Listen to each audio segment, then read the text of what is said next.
I woke up this morning, reached for my phone, and did something I usually try to avoid before having my coffee. I opened my banking app. I honestly don't know what I was expecting to see. Maybe a comfortable buffer? Maybe just enough to breathe easy. Instead, I stared at the screen, blinked a few times, and felt my stomach drop all the way to the floor.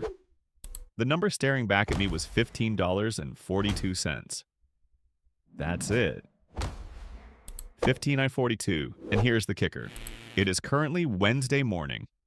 My next paycheck doesn't hit my account until Friday morning. That is roughly 72 hours of existence I have to fund with less money than it costs to buy a decent lunch in this city. The panic set in immediately.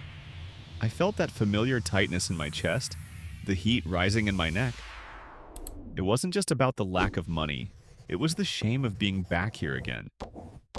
I thought I was past the living paycheck to paycheck anxiety, but apparently I'm not.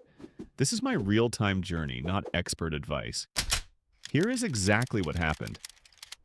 The first thing I did was close the app, as if that would somehow change the number. When I opened it back up, the number hadn't changed. 5942s. I immediately started doing the mental math. I have enough gas in the car to get to work for the next 2 days, barely. But what if something happens? What if I get a flat tire? What if I forgot about a subscription that auto-renews tomorrow? The old me, the version of me from 6 months ago, would have solved this problem in 2 seconds. I would have just pulled out a credit card. I would have swiped it for groceries or a coffee to make myself feel better and told myself, I'll pay it off on Friday. That was my safety net. The credit card was the magic eraser for my bad math. But I promised myself, and I promised you guys on this channel, that I was done using debt to patch the holes in my budget. Standing there in my kitchen, staring at that $15 balance, I realized I was standing at a crossroads. I could take the easy way out and swipe the card, effectively borrowing from my future self to make today easier. Or I could accept that I messed up, sit in the discomfort of having almost $0 and figure out how to survive the next 3 days without adding a single cent to my debt pile. I felt stupid. I felt irresponsible. How does a grown adult let their checking account get this low? But then I took a breath. Panicking wasn't going to put money in the account. I needed to figure out exactly how this happened. So I didn't blame bad luck for what was probably just bad choices.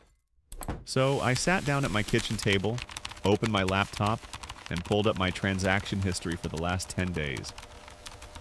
I call this part the autopsy. It's gruesome, it's uncomfortable, and honestly, I usually want to look away. But looking away is exactly how I ended up with $15 to my name. I needed to see the cause of death for my bank account. I was scrolling through the list hoping to find a mistake. Maybe the bank double charged me for something? Maybe there was fraud. That would be a relief, right? Then I wouldn't be the villain in my own story. But there was no fraud. There was no catastrophic car repair or surprise medical bill. There was just me, being careless. I traced the leak back to last weekend. I had this vague idea in my head that I had plenty of money left for the month. That phrase, plenty of money, is dangerous. It's a feeling, not a fact. Because I felt flush, I let my guard down. On Saturday, I went out for a quick dinner with friends.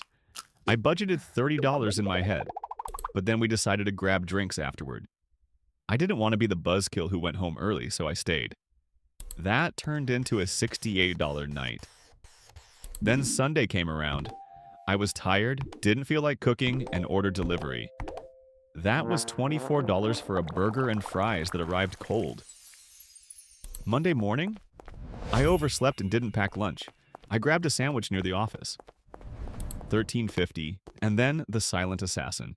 A subscription renewal I completely forgot about. A random streaming service I haven't watched in 3 months hit my account on Tuesday for $16.99. I added it all up. The extra drinks, the delivery, the sad desk lunch, the forgotten subscription. That right there was over $120 of unplanned spending in just 72 hours. It wasn't one big explosion, it was a slow leak. It was death by 1,000 cuts, or in my case, death by 1,000, it's just a few dollars moments. I looked at the screen and realized that $120 was my safety net. I had eaten, drank, and subscribed away my peace of mind, so the damage was done. I couldn't uneat the burger or undrink the Saturday night cocktails. I had 15 and 42. I had to pivot from spending mode to survival mode. I walked over to my pantry and opened the door. Usually when I'm low on cash, I tell myself, I have nothing to eat, which is code for I don't have exactly what I crave right now. But today I had to be real. I took inventory. I found a half box of pasta, a jar of marinara sauce that had been sitting there for months, a can of black beans, and some rice. In the fridge, I had a carton of eggs and a bag of frozen broccoli. It wasn't a gourmet menu. It definitely wasn't what I wanted to eat for 3 days straight. But it was food. I decided to gamify it. I told myself, okay, this is a challenge. The pantry survival challenge. I'm not allowed to spend a single dime of that $15 unless it is a dire emergency. That $15 is now a museum exhibit. Look, don't touch. I started meal prepping immediately.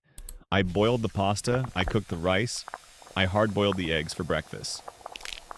By pre-making the decisions now, while I was motivated by fear, I was protecting myself from the version of me that would exist on Thursday at 5 p.m. The tired, hungry version who would try to convince me that a $2 candy bar wouldn't hurt. It felt weirdly empowering. I was taking control, taking back from the chaos. I realized that while I couldn't control the number in the bank account right this second, I could absolutely control what went into my mouth and where I swiped my card for the next 72 hours. I wasn't helpless. I was just resourceless. And there is a big difference. Here's the thing I'm realizing as I stare down the barrel of the next 3 days. The biggest challenge isn't actually the hunger or the boredom. I can eat eggs and pasta. I can watch YouTube instead of going to the movies. The real challenge is psychological. It's the battle against the easy button. In the past, this moment, the $15 moment, is exactly when I would have relapsed. I would have told myself a story. I work hard, I deserve to not stress about lunch. Or, it's just $20 on the credit card, I'll pay it off immediately. But we all know I wouldn't pay it off immediately. That $20 would sit there, gathering interest, joining the pile of other $20 mistakes I've made over the last 5 years. So, the win for this week isn't about saving money because, frankly, there is no money left to save. The win is simply not making the hole deeper. I am realizing that this is what the 1% financial journey actually looks like in the trenches. It's not always about watching your savings account grow or ringing a bell because you paid off a loan. Sometimes the 1% progress is just gritting your teeth, eating the leftovers you didn't want, and refusing to use debt to solve a temporary problem. It's about building the muscle of discomfort. If I can get to Friday morning with 15 of 42 still in my account and $0 added to my credit card balance, that is a massive victory. It feels messy. It feels a little bit embarrassing to admit that I'm eating pantry surprise for 3 days because I bought too many cocktails on Saturday. But honestly, it also feels clean. For the first time in a long time, I am facing the consequences of my spending instead of hiding them under a layer of debt. I'm owning it. And I think that's the only way I'm ever going to actually change. Friday is coming. The paycheck is coming. But until then, it's just me, my pasta, and my promise to not swipe that card.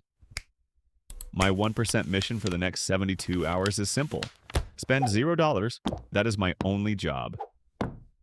What is your 1% step today? Open your pantry, find that 1 can of soup or box of pasta you've been ignoring, and commit to cooking it tonight instead of ordering out. Tell me what your survival meal is in the comments. I am not a financial expert or advisor. This content is for documenting my personal journey and for entertainment purposes only. Please do your own research before making any financial decisions.